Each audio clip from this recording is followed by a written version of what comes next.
Alors, retour effectivement en guise de propos introductifs sur les étapes que nous venons de passer, et j'ai envie de dire finalement, à chaque quinquennat, sa réforme de l'État et des collectivités territoriales. Finalement, on a un quinquennat depuis 2002 en France, et le premier quinquennat, c'est Jacques Chirac et Jean-Pierre Raffarin qui lancent cette fameuse réforme de l'acte 2 de la décentralisation qui a vu effectivement des transferts assez importants, hein, y compris dans notre secteur, de compétences, notamment en direction des départements ou des régions. Et quelques compétences pour les communes. Donc, un acte 2 de la décentralisation, on l'a passé. Sous le quinquennat de Nicolas Sarkozy, donc qui a suivi, on a eu la fameuse RGPP, la révision générale des politiques publiques, qui se traduisent notamment par la création des ARS, une réforme de l'État et des collectivités territoriales. Quinquennat de François Hollande, finalement, réforme de l'État et des collectivités territoriales, avec notamment plusieurs lois. En 2014, la loi MAPTAM, la loi de modernisation de l'action publique territoriale et d'affirmation des métropoles, et la loi NOTRe de 2015 sur la nouvelle organisation territoriale de la République. Eh bien, l'actuel quinquennat ne déroge pas à cette règle d'engager à nouveau une réforme de l'État et des collectivités territoriales. Donc, c'était pour dire à chaque fois, finalement, hein, à chaque quinquennat, on relance la question de la décentralisation et de la réforme de l'État. Alors, peut-être pour dire qu'est-ce qui s'est passé ces dernières années en tendance de fond, finalement. Premièrement, la volonté de spécialiser plus fortement les régions et les départements sur leurs compétences, sur un certain nombre de compétences, et de mettre un terme à ce qu'on appelle la clause générale de compétences qui leur permettait d'agir un peu tout azimut dès lors qu'il y avait un intérêt local, départemental ou régional. Voilà. Donc là, on veut plutôt spécialiser, et donc c'est le précédent quinquennat qui met un terme à cette clause générale de compétences, comme l'avait aussi décidé d'ailleurs Nicolas Sarkozy avant que François Hollande fasse un aller-retour sur le sujet. Deuxième élément, on a aussi cherché à désigner plus fortement des chefs de file dans un certain nombre de domaines, ce qu'on avait déjà essayé de faire en 2003 et qu'on refait notamment en 2014 et 2015. On fusionne les régions, vos deux régions ont été épargnées par ce phénomène.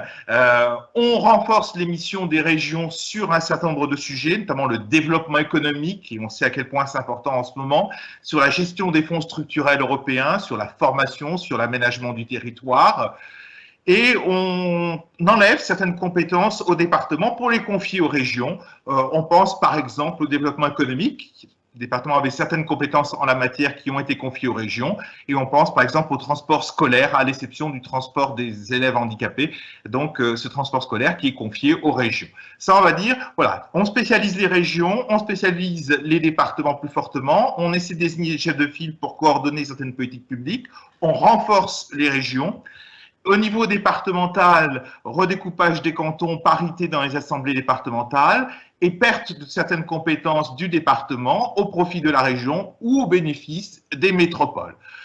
Dernier grand point, renforcement des métropoles et renforcement des intercommunalités, avec une réduction d'ailleurs du nombre des intercommunalités. On les fait grossir en taille et en compétences, et puis on rend facultatif la création des CCAS dans les communes de moins de 1500 habitants. Voilà en gros ce qui s'est passé, on va dire, côté collectivité territoriale au cours des années passées. Du côté de l'État, on va dire depuis une dizaine d'années, renforcement du niveau régional comme niveau de pilotage. Les ARS sont une illustration, réorganisation des directions de l'État, puisqu'à l'époque on a les DRJCS, etc. Voilà, les DREAL, etc., etc. Voilà, on a aussi au cours des étapes passées une réorganisation de l'appareil d'État qui privilégie le niveau régional et qui réduit le nombre de directions de l'État au niveau régional et au niveau départemental. Voilà, dernier point en guise de propos introductif. Donc, j'ai essayé de récapituler les choses côté collectivité, côté État, côté politique publique maintenant, hein, politique sociale. Quelques messages clés hein, que l'on voit depuis très longtemps, mais qui vont être importants pour la suite. Approche globale de l'accompagnement des personnes, donc prise en compte de l'ensemble des problématiques des personnes, prise en compte des aspirations des personnes, de leurs potentialités, de leurs problématiques, dans une logique de parcours qui vise plutôt à favoriser chaque fois que possible les dispositifs de droit commun, avec l'appui des dispositifs spécialisés, lorsque ce n'est pas possible d'avoir recours aux dispositifs spécialisés. C'est tous ces débats autour de l'inclusion, hein, de ce que l'on met d'ailleurs derrière ces termes-là. Et donc, avec ces tendances de fond, c'est-à-dire cette logique d'approche globale, cette logique de parcours, cette logique de mobiliser plus le droit commun, comme on l'a fait par le passé, nécessite évidemment que l'ensemble des acteurs publics, l'ensemble des acteurs de terrain, articulent leur action dans une approche globale et territoriale. On va dire, ça, c'était peut-être un résumé des étapes passées, des grands messages de fond. Voilà. Maintenant, ce que je vous propose, c'est qu'on se focalise sur ce qui se passe finalement depuis le début de ce quinquennat. Alors, depuis le début de ce quinquennat, on a en réalité des relations qui, au début, sont assez compliquées entre l'État et les collectivités locales, mais ce n'est pas une première. Hein. On peut dire que depuis plusieurs décennies, les relations sont complexes. Et sont d'abord complexes sur le terrain financier, puisque le président de la République a en fait engagé un deal, en tout cas a voulu avoir un deal financier avec les collectivités locales en leur disant maîtrisez vos dépenses. Si vous maîtrisez vos dépenses, on ne vous baisse plus les dotations de l'État, on vous les maintient. Et donc, c'est ce qu'on appelle le fameux pacte de Cahors qui a cherché finalement à limiter la progression des dépenses des collectivités locales en moyenne de 1,2% sur les 5 années du quinquennat, ce qui devait réduire les besoins de financement des départements, des régions et des communes. Et en contrepartie, le gouvernement s'est engagé à maintenir les dotations de l'État. Alors tout ça a été très mal vécu par les élus locaux qui ont considéré que l'État n'avait pas à leur imposer une norme de progression de leurs dépenses et que c'était attentatoire à leur liberté locale. Il n'en demeure pas moins que sur les communes qui étaient concernées, les régions, les départements, en fait, étaient concernés ceux qui avaient plus de 60 millions d'euros de budget, en fait, 71% des collectivités ont signé le pacte de Cahors, plutôt les communes et les intercommunalités. 44 départements sur 101 seulement ont signé le pacte de Cahors, 9 régions sur 13 ont signé le pacte de Cahors. Voilà, on peut dire qu'il y a eu ce début de quinquennat où il y a eu une volonté d'avoir un deal financier disant aux collectivités, vous allez contribuer à la maîtrise des dépenses publiques, vous allez maîtriser votre dépense et en contrepartie, on ne vous baisse plus vos dotations. Voilà. Ça a été plutôt mal vécu par un certain nombre de collectivités locales. Toujours sur le terrain financier, on a eu ce fameux débat qui s'est à nouveau rouvert, mais qui se ouvre depuis la fin des années 90, sur la compensation des transferts de compétences et les départements disant à l'État, le compte n'y est toujours pas sur le RSA, sur la PAS, sur la PCH, ces dispositifs augmentent et vous nous laissez une part croissante du financement à notre charge. Donc on voit bien que c'est encore un sujet qui est sur la table et qui n'est pas si facile que ça à dénouer, mais depuis plusieurs quinquennats maintenant, on va dire ça comme ça.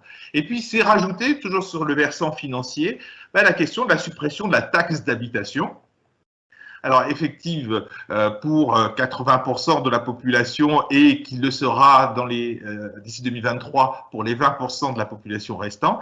Et en fait, là, on supprime un impôt local, on enlève certains impôts locaux aux départements pour les confier aux communes et on va donner une part de TVA aux départements pour compenser. Et là, évidemment, les départements disent, mais on nous enlève de la fiscalité locale, au profit d'un impôt d'État sur lequel nous n'aurons pas prise en réalité et on rogne encore notre autonomie financière. Donc on voit bien que sur le terrain financier, le débat, le début du quinquennat, et même encore aujourd'hui, est assez compliqué.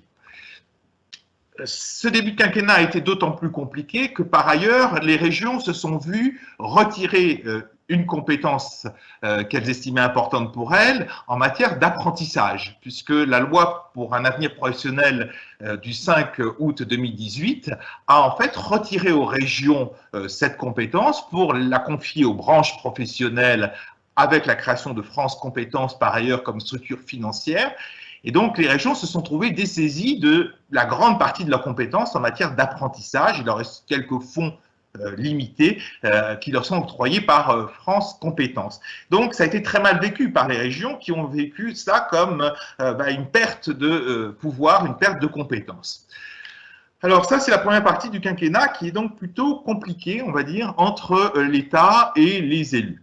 Et puis, on va dire qu'à partir de 2019, les relations s'améliorent avec le bloc communal-intercommunal, toutes choses égales par ailleurs, puisque deux lois sont votées qui cherchent à faciliter d'abord la fusion des communes dans des communes nouvelles en donnant plus d'identité aux communes qui ont fusionné dans la commune nouvelle. Voilà, donc il y a un rééquilibrage sur les territoires dans le cadre des communes nouvelles. Et puis il y a une loi du 27 décembre 2019 qui aussi cherche à réaffirmer la place des communes dans les intercommunalités, avec la possibilité d'avoir un pacte de gouvernance, par exemple, entre les communes et l'intercommunalité, avec le fait que tous les conseillers municipaux sont informés de ce qui va se passer au niveau de l'intercommunalité. Voilà, donc il y a une volonté un peu de rééquilibrer les choses dans ce couple commune-intercommunalité à travers notamment cette loi du 27 décembre 2019.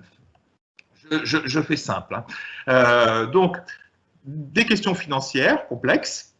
Deuxièmement, des ouvertures, à la demande notamment du Sénat, du côté du gouvernement, sur la question des communes et de l'intercommunalité. Une volonté aussi de l'État d'essayer de passer par la voie conventionnelle, avec notamment les départements, pas que, pour mener à bien certaines politiques. Et vous l'avez présenté les années précédentes, par exemple la stratégie nationale de prévention et de lutte contre la pauvreté et la stratégie nationale de prévention et de protection de l'enfance, parient sur des systèmes conventionnels entre l'État et les départements, notamment sur la protection de l'enfance. Les dates limites approchent très fortement d'ailleurs. Voilà. Toujours, je fais un peu une approche un peu historique, pardon, toujours sur ce qui est en train de se jouer, a été annoncée l'année dernière une réforme de l'appareil d'État, de l'État central, de l'État local, et notamment, bien, ont été désignés des préfigurateurs pour réorganiser les choses au niveau régional et au niveau départemental, l'idée étant notamment, par exemple, que dans le cadre de la stratégie de lutte contre la pauvreté, la volonté est de créer un grand service public de l'insertion, l'emploi étant l'un des éléments majeurs pour lutter contre la pauvreté selon cette stratégie, et donc la volonté de l'État de rapprocher son appareil en charge de l'emploi de son appareil en charge de la cohésion sociale, et donc la fameuse fusion des directs et des DRJCS qui était annoncée avec des préfigurateurs qui ont travaillé à l'exception de jeunesse, sport et vie associative. Et au niveau départemental aussi, la volonté de regrouper les compétences pauvreté et lutte contre l'exclusion des DZCS et des DRJDSS avec les unités territoriales des directs. Donc on voit aussi qu'en 2019, il y a déjà une réforme de l'État qui a été annoncée, visant notamment à revoir les missions des administrations centrales, mais ça je passe, mais aussi à réorganiser les directions de l'État au niveau local. Voilà. Sachant que jeunesse, vie associative et sport étant rattachés à l'éducation nationale. Ça, c'était peut-être pour rappeler où on en est aujourd'hui, finalement. On vient de passer des étapes antérieures à ce quinquennat. On vient de passer des étapes dans ce quinquennat sur les questions financières avec des enjeux qui ne sont toujours pas réglés, avec une perte de compétences de certaines régions, enfin des régions en matière d'apprentissage, avec une volonté de mieux articuler commune, intercommunalité, en tout cas de redonner un peu de souplesse dans ce couple-là, et avec une réforme de l'État qui était annoncée dès l'année dernière pour être effective dès cette année. Et finalement, arrive donc la crise Covid, mais on va dire dans la suite aussi de la crise des Gilets jaunes, et finalement est annoncée une nouvelle réforme. Alors on a envie de dire, le chef de l'État a redonné une impulsion à cette réforme le 2 juillet dernier dans une interview à la presse locale, mais il est évident qu'on en parlait bien avant et qu'on annonçait un projet de loi 3D, c'est-à-dire différenciation, décentralisation, déconcentration, avant même cette interview du chef de l'État, de même qu'on parle du projet de loi autonomie, avant même cette intervention du chef de l'État. Et ce que je voudrais maintenant vous présenter, c'est finalement quelle est la position du chef de l'État sur cette question de la décentralisation et de la réforme de l'État, et quelle est la position des élus locaux sur cette question de la décentralisation et de la réforme de l'État. Le chef de l'État, lui, il résume sa pensée dans cette interview à la presse locale du 2 juillet dernier, où il dit en gros qu'il veut concerter largement les acteurs autour de cette réforme, qu'il est favorable à ce qu'il y ait plus de différenciation sur le territoire. Alors pour être clair, nous sommes dans un pays qui a eu l'histoire d'appliquer plutôt les mêmes règles sur l'ensemble du territoire. Là, il y a une volonté de dire, mais depuis 2003, c'était un peu déjà le cas, mais c'est réaffirmé cette fois-ci, de dire que la même règle n'est peut-être pas pertinente sur l'ensemble du territoire et que peut-être il faut tenter sur certaines parties du territoire d'autres règles du jeu que la règle commune. Voilà. Et il dit, moi, je suis favorable à ce droit à la différenciation parce que c'est demandé par les collectivités locales, parce que ça répond aussi aux besoins des territoires. Et donc, il dit, je suis favorable à ce droit à la différenciation, je suis favorable au droit à l'expérimentation, à ce qu'il y ait plus d'expérimentation. Il ne veut pas, lui, se perdre dans de grands débats, il veut une approche pragmatique. Il annonce d'une certaine façon que ce n'est pas le grand soir, puisqu'il dit finalement pas de grandes réformes institutionnelles, mais des politiques concrètes de différenciation, d'association, de clarification des compétences. Et il dit, pour ce faire, je lance cet été donc une grande conférence des territoires où je veux qu'on regarde tout ça de manière concrète et où on fasse des choix, mais sans se lancer dans des grands débats de cathédrale. Voilà, sous-entendu, ce n'est pas le grand soir de la réorganisation des collectivités territoriales, ça peut être des clarifications, des expérimentations, etc., mais pas le grand soir. Voilà. Le Premier ministre lui-même, le nouveau, dans sa déclaration de politique générale, est sur la même lignée de ce droit à la différenciation. Il annonce par ailleurs que les recrutements au niveau de l'État vont se faire plutôt au niveau des services départementaux de l'État et non pas au niveau des administrations centrales. Voilà, donc renforcement de l'échelon départemental au niveau de l'État sur les effectifs nouveaux qui pourraient être créés. Il annonce évidemment que le plan de relance associera très fortement l'État et les collectivités territoriales. Et on sait très bien que les régions, par exemple, ont été très fortement mobilisées, mais pas que les régions. Et puis, par ailleurs, il y a aussi des mesures de soutien qui étaient annoncées par l'ancien Premier ministre et qui ont été mises en œuvre par l'actuel Premier ministre. Un plan d'aide aux collectivités territoriales qui perdent des recettes du fait de la crise. On estime la perte de recettes à peu près 7,5 milliards d'euros. Et il y a un plan d'aide de 4,5 milliards qui a été décidé par Édouard Philippe et qui a été mis en œuvre par Jean Castex.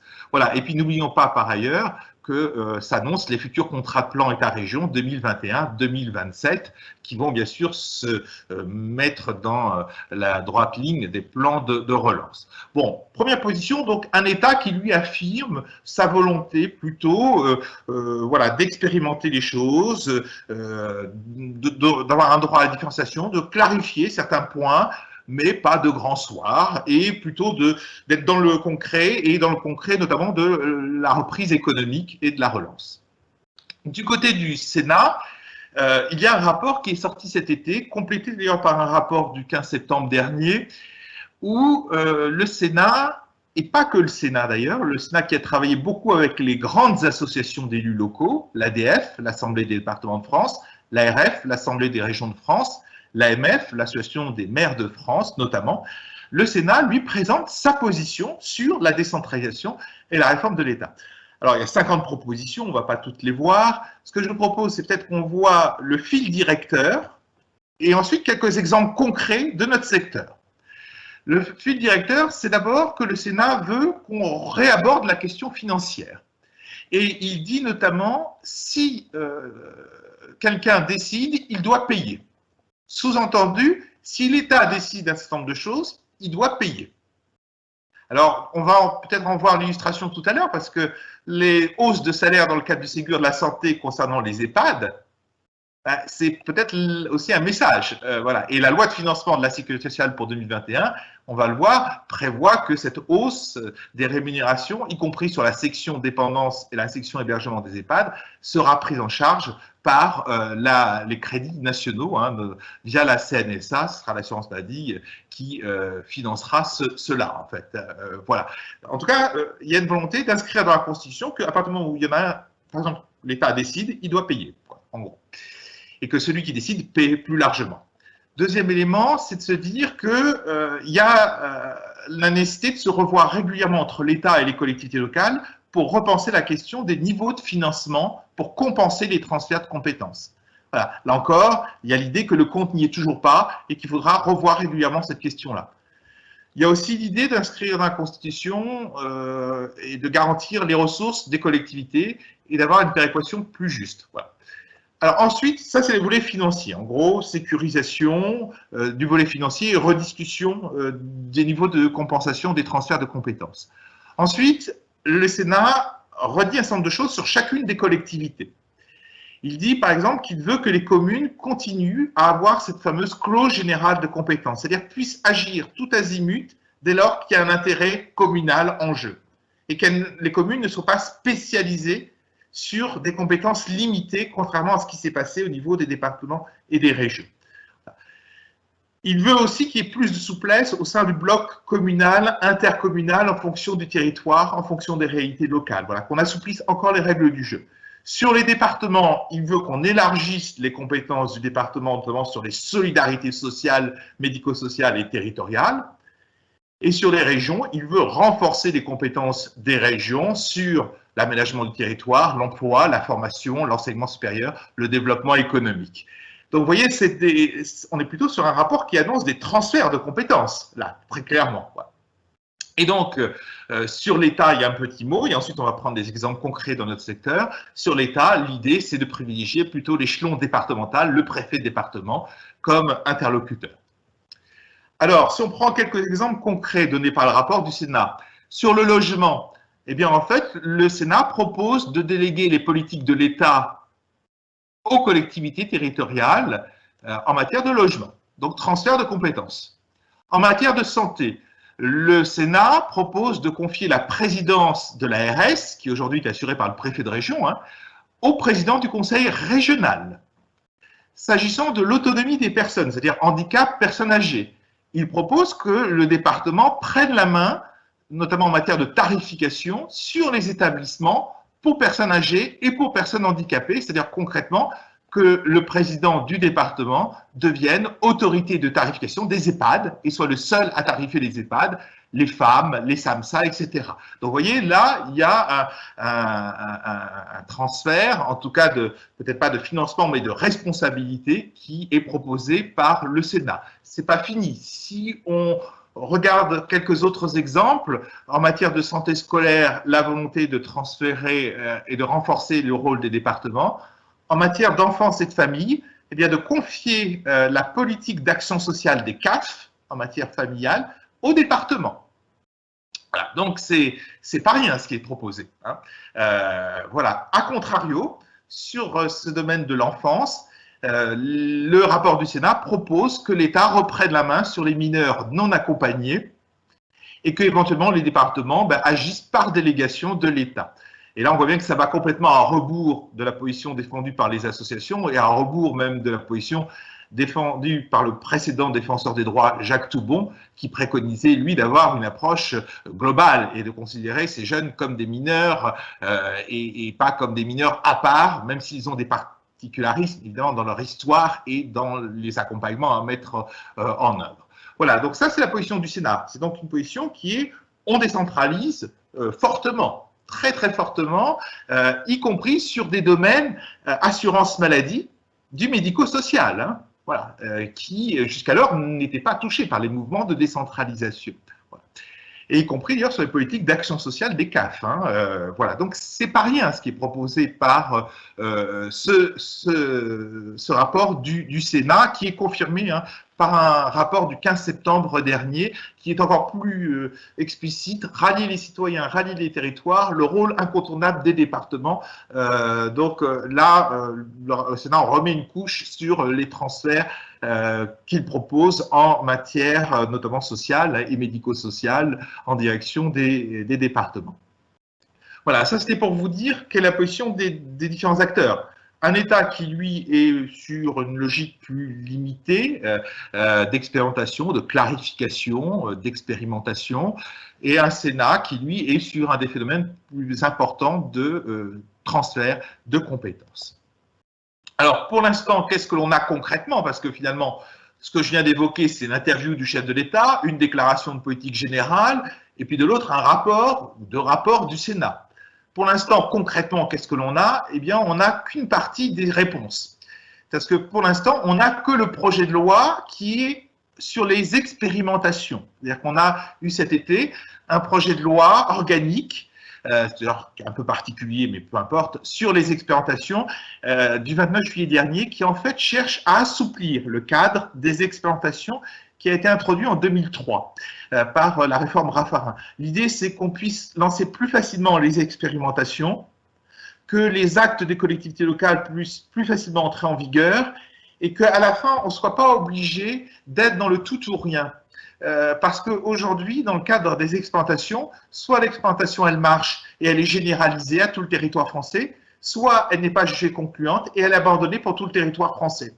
Le Sénat, il y a quelques mois, pardon, le Conseil d'État, pardon, il y a quelques mois, avait mis en avant le fait que c'était trop binaire comme approche et que finalement, une explantation pouvait être réussie et pouvait être maintenue sur une partie du territoire. Eh bien, c'est ce que propose ce projet de loi organique. Voilà. Pour l'instant, c'est le seul texte que l'on a. Projet de loi organique sur les explantations. Il est au Sénat, il est en procédure d'urgence, c'est en procédure accélérée. On verra ce que ça donnera. Par contre, évidemment, il nous manque un autre projet de loi, j'ai envie de dire sans doute l'un des plus importants, qui est, qui à l'époque était le projet de loi qu'on appelait 3D. Ça voulait dire finalement différenciation, décentralisation, déconcentration. Ça risque d'être un projet de loi 2D, c'est-à-dire décentralisation, déconcentration. Eh bien, on a l'impression que plus on avance, plus ce projet de loi il recule d'une certaine façon. Alors, la ministre continue ses concertations avec les élus, mais désormais, il est annoncé, ce projet de loi, au premier semestre 2021. Et d'une certaine façon, c'est là que l'on aura l'heure de vérité sur un certain nombre de sujets. C'est-à-dire, est-ce qu'effectivement, on va confier plus de compétences en matière de logement, en matière d'action sociale, des CAF, est-ce qu'on va les confier au département, etc. C'est dans ce projet de loi qu'on aura une heure de vérité. Voilà. Et de même, la déconcentration, c'est-à-dire le fait que le ministère prenne moins de décisions en direct, mais laisse plus à ses directions et aux préfets le soin de prendre des décisions, eh bien, l'heure de vérité sera à l'occasion de ce projet de loi. Et donc, c'est vrai que, normalement, on aurait dû, lors de cette journée de rentrée, avoir la visibilité du projet de loi. Simplement, on voit bien qu'il est reculé. Il est reculé et on voit bien que, d'ailleurs, il y a des tendances fortes. C'est-à-dire, les élus locaux poussent très fortement à une décentralisation, critique très fortement les ARS. Et de l'autre côté, les ARS, elles, essaient de dire qu'elles n'ont pas démérité dans la crise qu'on a vécue actuellement. Et on voit bien qu'il y a un premier message qui est envoyé dans le cadre du Ségur de la santé, c'est de dire que finalement, le gouvernement, il n'annonce pas la fin des ARS, hein, il annonce simplement des ajustements au dispositif des agences régionales de santé. Alors d'abord, il annonce une gouvernance un peu repensée de l'Agence régionale de santé. Je pense que l'UNIOPS et l'URIOPS-PACAC, on va dire, 11 ans après, obtiennent gain de cause, puisque l'UNIOPS, en 2008-2009, avait suggéré que l'ARS est un conseil d'administration, un vrai, et pas un conseil de surveillance. Et donc, le gouvernement a bien annoncé dans le cadre du Ségur de la santé une réforme avec la création d'un conseil d'administration des agences régionales de santé, associant plus les élus locaux qui auront donc plus de place, mais ça posera la question à un mouvement comme le mouvement UNIOPS-URIOPS, quid des autres acteurs, parce que est-ce que le conseil d'administration, il reprend la composition de l'actuel conseil de surveillance avec 4 représentants des usagers en gros, et le reste ce sont plutôt des élus et des représentants de l'État, ou est-ce que ce conseil d'administration, il représente aussi plus les personnes elles-mêmes et ceux qui construisent des réponses dans leur direction. Voilà. Donc là, il y a, pour l'instant, le message, c'est le conseil d'administration et plus de place aux élus locaux, quoi, en gros. Quoi. Et ça pose d'autres questions. Et puis, c'est aussi de renforcer les moyens d'ingénierie et d'accompagnement des agences régionales de santé.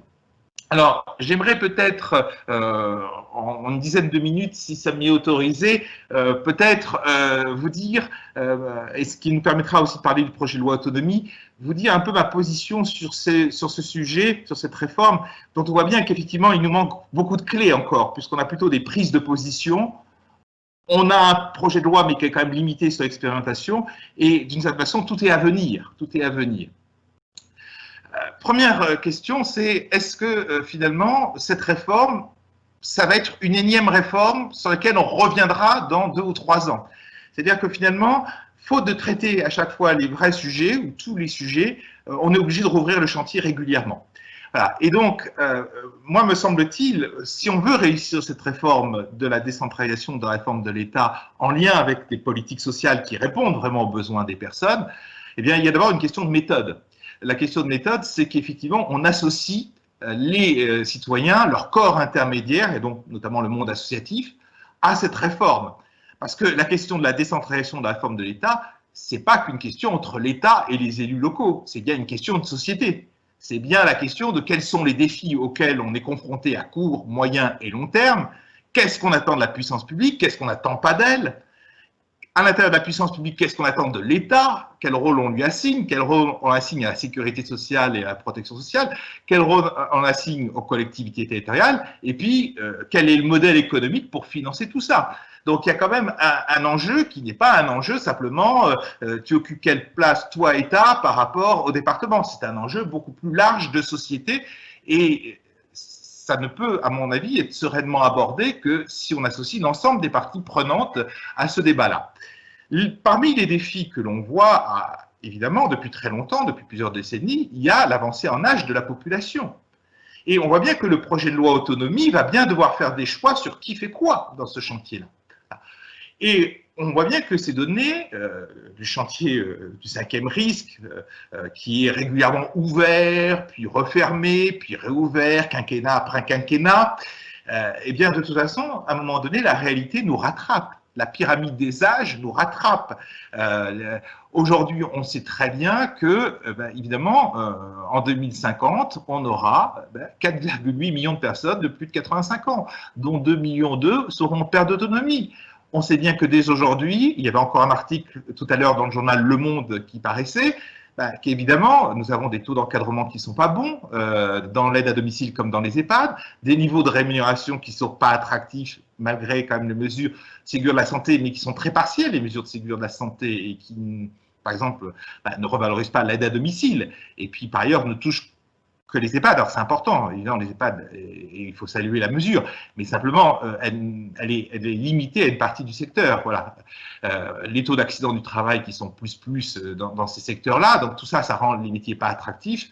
Et tout ça, on sait bien que, en plus, ça se combine avec des restes à charge beaucoup trop importants pour les personnes.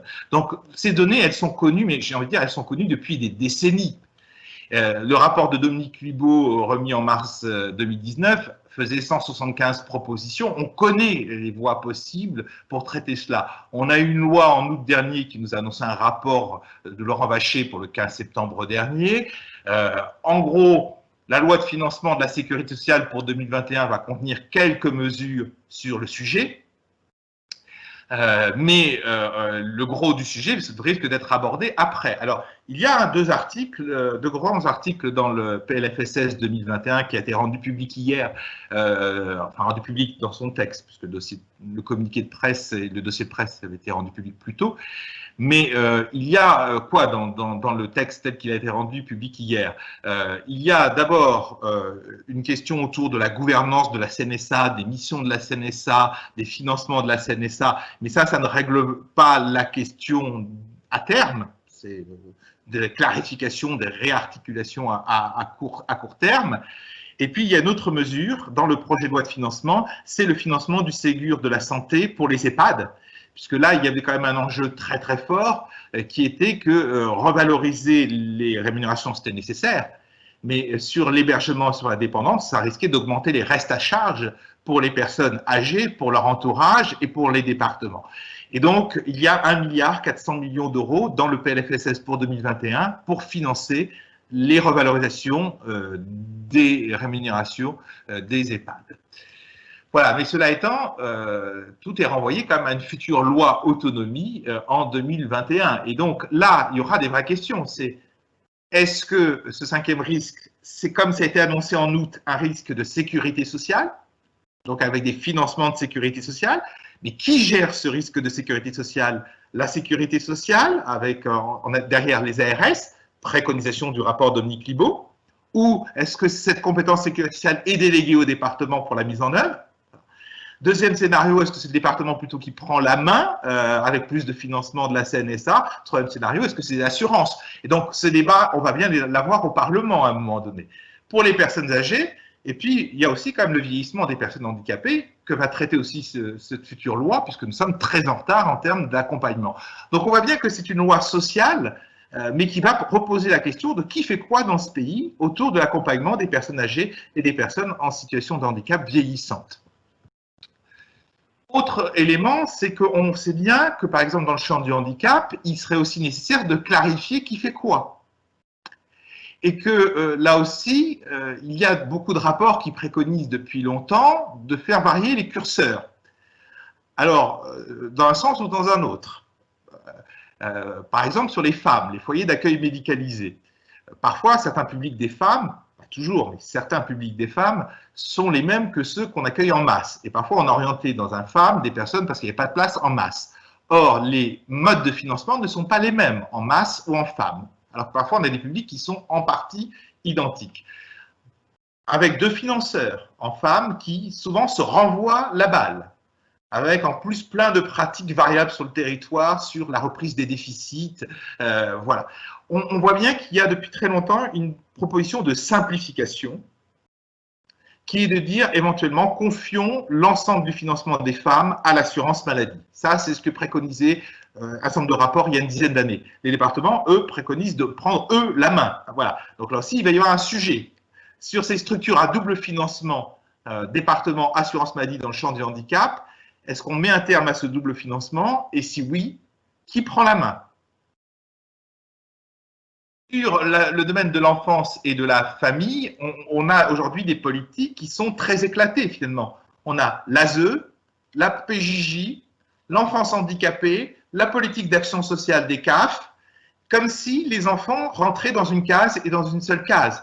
Or, la vraie vie rattrape tout le monde, évidemment, depuis longtemps. La part des personnes en situation de handicap parmi les publics de la protection d'enfance n'est plus à démontrer et amène aujourd'hui à développer des équipes mobiles pour aussi prendre en charge cette problématique, mais qui reste en deçà des besoins. La question de l'accès à la santé des jeunes de la protection d'enfance est aussi un sujet fondamental. Voilà. Donc on voit bien que là aussi, est-ce qu'on va profiter de ce moment de la décentralisation de la réforme de l'État pour avoir une politique globale d'accompagnement des enfants, là où historiquement nous avons segmenté les politiques en direction de ces publics-là. On aura aussi la question des jeunes majeurs, parce qu'on a bien vu que on a eu quelques mesures qui ont été prises l'année dernière sur le sujet, mais en réalité, les jeunes majeurs, c'est l'une des grandes failles de notre dispositif de protection sociale. On a des jeunes majeurs dont les soutiens cessent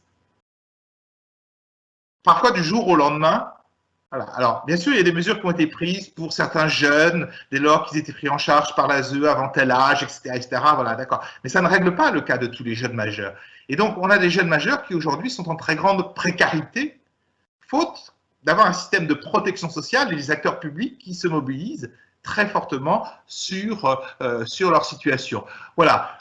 Je voulais vous dire par contre qu'il ne faudrait pas qu'on revienne en arrière sur un sujet qui a été clarifié par le Conseil d'État le 1er juillet dernier, suite à de précédents arrêts d'ailleurs, c'est la question de la prise en charge des femmes enceintes et des mères avec enfants en bas âge, des mères isolées, pardon, avec enfants en bas âge de moins de 3 ans, puisqu'il y a toujours eu un débat qui doit payer entre les départements et l'État. Et le Conseil d'État a condamné le département du Loiret à la demande d'une association qui s'appelle l'EDAFI, parce que le département refusait de payer la prise en charge de ces publics-là qui étaient accueillis en CHRS en disant « ils sont accueillis en CHRS, c'est pas à moi de payer ». Voilà. Et le Conseil d'État a estimé que ces publics-là relevaient bien de l'aide sociale à l'enfance et que que le département devait bien payer la prise en charge, même si évidemment c'est pas lui qui autorisait les CHRS, c'est pas lui qui tarifait les CHRS, même s'il n'y a même pas eu d'admission à l'aide sociale par le département. Le département était compétent et devait payer. Donc là, on a une clarification claire et nette avec cet arrêt du Conseil d'État. N'y revenons pas. Voilà. Je pense qu'on pourrait donner, et j'ai bientôt terminé, de nombreux autres exemples sur lesquels cette réforme de l'État et des collectivités territoriales doit se réinterroger sur les clarifications nécessaires, les articulations nécessaires, les ambitions que l'on a pour un certain nombre de secteurs, parce que ce qu'a bien montré cette crise, c'est qu'il y a des visibles et il y a des invisibles. Et parmi les secteurs qui sont les invisibles, on a par exemple les services de tutelle, curatelle, dont on a peu entendu parler, par exemple. On a bien d'autres secteurs également. Voilà. Et la question, c'est qu'est-ce qu'on fait aussi pour ces autres secteurs pour avoir des politiques qui soient à la hauteur des besoins des personnes. Encore une fois, on ne peut pas raisonner simplement en mettant l'accent sur un secteur à un moment donné. Tout est lié. Tout est lié. L'aide à domicile, on n'a jamais dit que c'était aussi important et pourtant, on est encore en dessous des réponses. Il y a pour très peu de réponses aujourd'hui opérationnelles sur le sujet. Donc, ce que je veux dire par là, c'est que on ne peut pas traiter la question de la décentralisation et de la réforme de l'État comme une question simplement de jeu d'acteurs. Qui fait quoi? Mais c'est bien aussi une question d'ambition. Pour faire quoi concrètement en direction de nos concitoyens? Et donc, c'est bien là où il faut pointer les réussites, les failles et essayer de les combler. Voilà. Et pour ça, il faut avoir des dispositifs d'observation partagés dotés de moyens pérennes. Aujourd'hui, on a beaucoup d'observatoires qui n'ont pas vraiment de moyens. Peu de moyens. Il faut avoir des vraies instances de concertation avec des moyens et une indépendance. Le Ségur de la santé en parle pour la CRSA, mais ça vaudrait pour toute autorité de concertation. Il faut avoir des acteurs publics mieux coordonnés. Il faut réduire significativement l'inégalité d'accès aux dispositifs, réduire les non-accès aux droits, et puis évaluer régulièrement, de manière transparente, les politiques publiques. Et enfin, je termine par là, produire peut-être moins de normes, parce que ce secteur ploie sous les règles qui n'arrêtent pas de changer, etc. Et on parle de simplification, mais on n'arrête pas de produire de la norme dans ce pays. Donc, il faudrait quand même arriver un jour à ralentir quand même la machine de cette production de normes et avoir une justice qui soit enfin dotée de moyens suffisants, parce que faire reconnaître ces non-droits, ça suppose d'avoir une justice qui ait les moyens de traiter à temps les dossiers. Et aujourd'hui, malheureusement, nous avons une justice qui n'a pas les moyens de traiter à temps les situations. Voilà. Et nous sommes l'un des pays les plus mal placés en Europe en termes de moyens dédiés à la justice. Voilà peut-être, Géraldine, en 45 minutes à peu près, une présentation très rapide de où on en est et des enjeux peut-être pour demain. Merci beaucoup Arnaud. Comme d'habitude, une présentation extrêmement fluide et accessible, y compris pour les non-experts que nous sommes de toutes ces questions. C'était effectivement très très clair comme exposé. Les principales questions ont été posées extrêmement clairement. Comme le disait Arnaud, on est à un point d'étape là actuellement. Beaucoup de choses sont encore à venir, mais cette clarification de l'état actuel de la situation va nous permettre de bien aborder la suite avec peut-être les véritables enjeux qui ont été posés ici. Alors, juste peut-être 2 mots sur cette situation. La crise a mis effectivement les pouvoirs publics au défi d'une réponse à des situations d'urgence sanitaire, mais aussi économique et sociale. On connaît notre architecture de répartition de compétences extrêmement compliquée, pas complexe, hein, mais compliquée, entre l'État, les conseils départementaux, l'ARS, les communes, les régions, tout ce qui a été évoqué là juste à l'instant.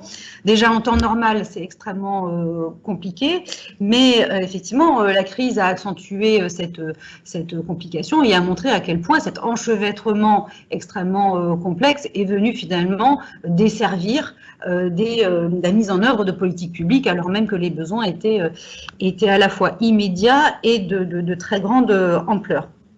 Donc, ce qui est soutenu, et Arnaud l'a pointé hein, sur quelques positionnements du réseau UNIOPS sur IOPS par le passé, mais ce qui est soutenu à l'heure actuelle par le réseau, c'est que ces questions de répartition de compétences ne sont pas qu'une question de qui fait quoi finalement, hein, puisque effectivement on peut avoir une répartition entre différentes instances. La question fondamentale est bien celle d'une volonté d'agir collectif hein, et d'un pilotage cohérent de l'ensemble des compétences au service d'un projet et notamment de satisfaire, on va dire, l'intérêt général. Ce qui a été aussi pointé par Arnaud, c'est la nécessité, alors on en parlait au niveau de la composition éventuelle d'un prochain conseil d'administration de l'ARS, mais la nécessité d'associer l'ensemble des parties prenantes et notamment ceux qui sont les représentants des personnes accompagnées, hein, qu'il s'agisse des personnes elles-mêmes ou des associations qui sont les corps intermédiaires qui les représentent. Donc, il est bien question pas seulement des aspects techniques de répartition de compétences, avec tout le niveau de complexité qu'on lui connaît, mais bien de ce qu'évoquait Arnaud, d'une ambition, d'une véritable ambition de tout ça pourquoi ? Hein.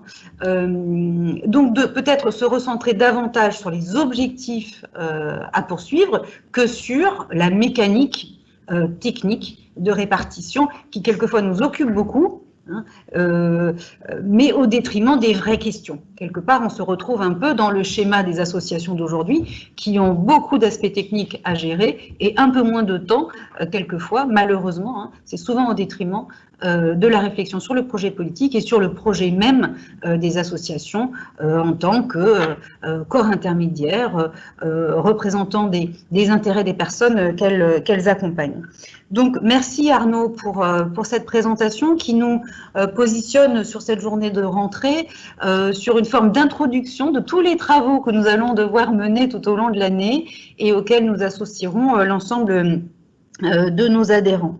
Donc, je pense que c'était très important de faire à ce stade ce point d'étape, ce point de situation, alors même que, effectivement, certains textes sont reportés dans leur examen, mais nous avons quand même déjà quelques lignes qui se dessinent.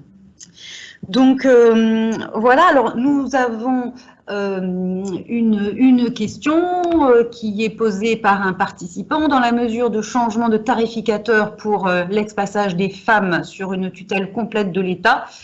Alors, dans la mesure de changement de tarificateur sur une tutelle complète de l'État, est-ce que, Arnaud, on aurait des éléments sur ce changement de tarificateur pour les femmes avec une tutelle complète de l'État? Alors, pour l'instant, ce qu'on a uniquement, c'est une disposition qui a été votée dans le cadre de la loi de financement de la sécurité sociale pour 2019 ou 2020, j'ai un doute, qui prévoyait la possibilité d'expérimenter une autorité de tarification unique. C'est-à-dire qu'on a prévu, en fait, la possibilité que soit l'ARS, soit le département agissent pour l'ensemble des deux dans le cadre d'une convention qui aurait été signée au préalable entre eux. Mais de cette mesure, moi, je n'ai pas encore vu le début de mise en œuvre sur le terrain. C'est-à-dire qu'on a eu une volonté du gouvernement, non pas de trancher frontalement le sujet, mais de dire expérimentons ce qui se passerait s'il y avait une seule autorité de tarification. Donc, il y a une base qui est donnée dans une loi de financement de la sécurité sociale sur ce sujet-là. Voilà, c'est tout ce que l'on a aujourd'hui. Par contre, ce que l'on a dans les prises de position, c'est plutôt des départements qui revendiquent ce rôle d'être l'autorité de tarification demain des femmes, voilà, et des ARS qui, elles, en tout cas, ne militent pas dans cette direction-là. Voilà, on va dire ça comme ça. Mais pour l'instant, on n'a pas de position claire du gouvernement sur le sujet, si vous voulez. Pour l'instant, on a plutôt soit une expérimentation, ça c'est dans la loi, mais maintenant il faut la faire vivre, voilà. Et puis on a des positions d'acteurs, quoi. Voilà. Mais après, toute la question, c'est effectivement ce projet de loi 3D ou le projet de loi autonomie, est-ce qu'ils vont aborder cette question-là? Ou est-ce qu'on va continuer à fonctionner comme aujourd'hui? Et donc, moi, j'avais encore ce matin, d'ailleurs, un commissaire aux comptes qui me signalait qu'une association avait un problème puisque chacun revendiquait, du côté du département et de l'assurance maladie, des reprises de résultats du foyer d'accueil médicalisé. Voilà, alors avec des règles qui parfois sont quand même très approximatives, et je pèse mes mots, par rapport à la réglementation. l'expérimentation. Donc on voit qu'en plus, c'est pas qu'une question simplement de y a-t-il une ou deux autorités de tarification, c'est qu'en même temps, ça pose la question de qui finance quoi dans un foyer. Et à la fin, si les sommes ne sont pas dépensées, qui est légitime à récupérer quoi? Et on voit bien que les pratiques sont extrêmement variables, en PACA comme ailleurs. D'ailleurs, j'ai pu l'expérimenter par le passé, et que ça nuit aux acteurs de terrain qui se retrouvent avec des décideurs qui ne sont pas d'accord entre eux sur la règle du jeu, alors que les textes sont clairs, hein, et je dirais même d'un département à l'autre, avec une même agence régionale de santé, d'une DT à l'autre, délégation territoriale d'ARS à l'autre, on peut ne pas avoir les mêmes positions. Donc, il est temps d'en sortir, me semble-t-il, par le haut, au-delà de l'expérimentation qui est la seule mesure votée par la loi, effectivement de prendre une décision, mais cette décision, pour l'instant, elle n'est pas actée dans un texte. Voilà.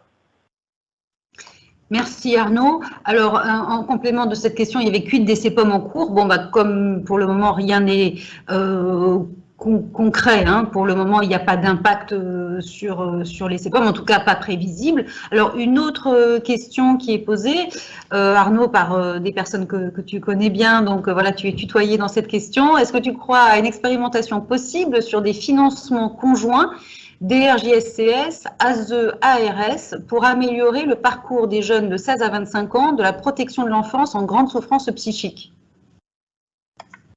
C'est ce qu'on pourrait souhaiter de mieux, mais effectivement, on voit qu'on a un sujet qui est d'abord la capacité pour les administrations à se mettre autour de la table. Alors, dans certains territoires, ça marche bien.